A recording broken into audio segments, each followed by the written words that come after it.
Okay, you guys, so I want to show you what I eat in a day. So it is now like 4 in the afternoon, and I haven't really had a major meal today. And like I said, this is what I'm eating today, keto.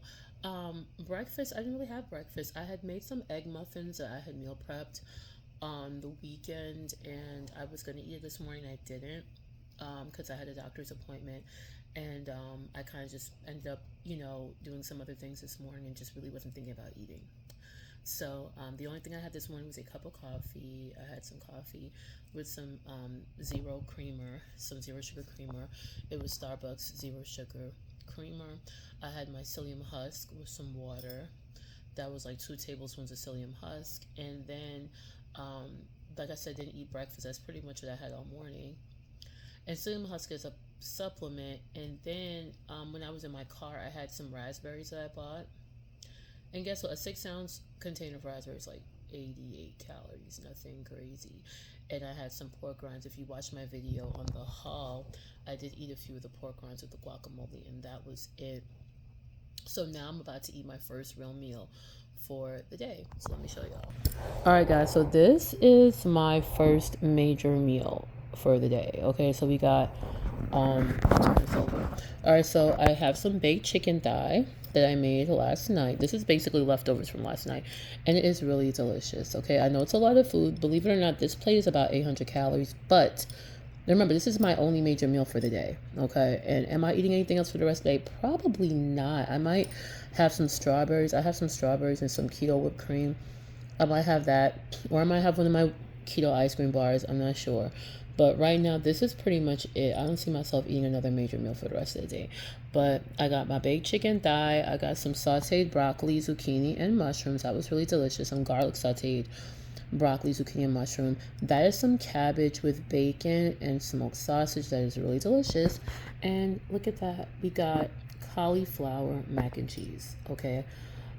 This is delicious, you guys. This is my first time making it, and it is so freaking good. Like, I was so shocked. I had seen the protein chef do the recipe, but I made mine. I kind of changed it around.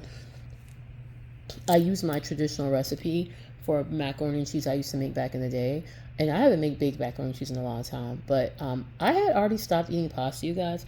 But I'm telling you, if y'all make this baked cauliflower mac and cheese, or cauliflower and cheese, or whatever you want to call it, you are going to fall in love. Trust me. It doesn't really taste like cauliflower. It's just really, really good. I mean, you could tell somewhat it's cauliflower, but in a really good way, though. Like, think about, like, how you used to eat broccoli and cheese as a kid. Now, cauliflower does have its own taste, but cauliflower is just one of those vegetables that it really is very versatile.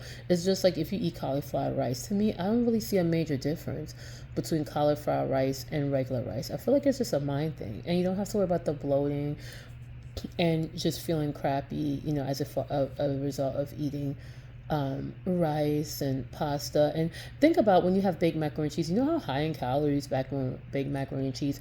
It's high in carbs. I mean, don't worry about the cheese because that's the fat that you need.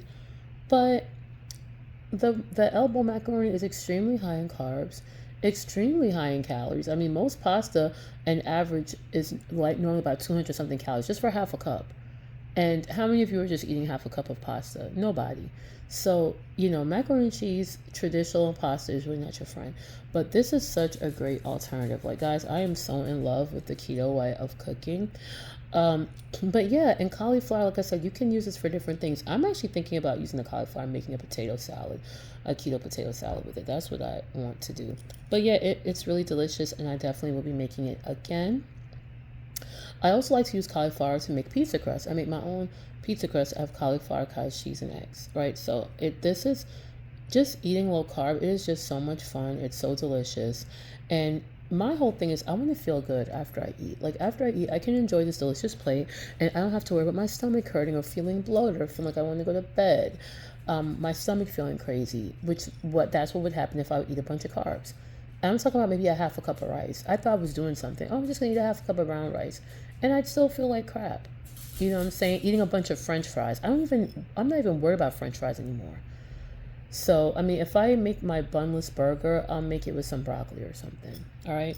So anyway, that is what we're eating. I also have this kombucha This is from Synergy. This I got at Publix earlier. I forgot to add this to the haul.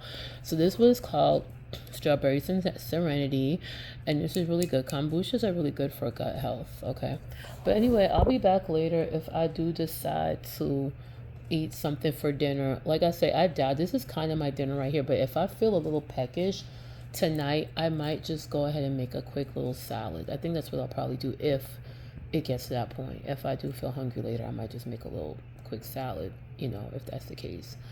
All right, you guys. See you later. Bye.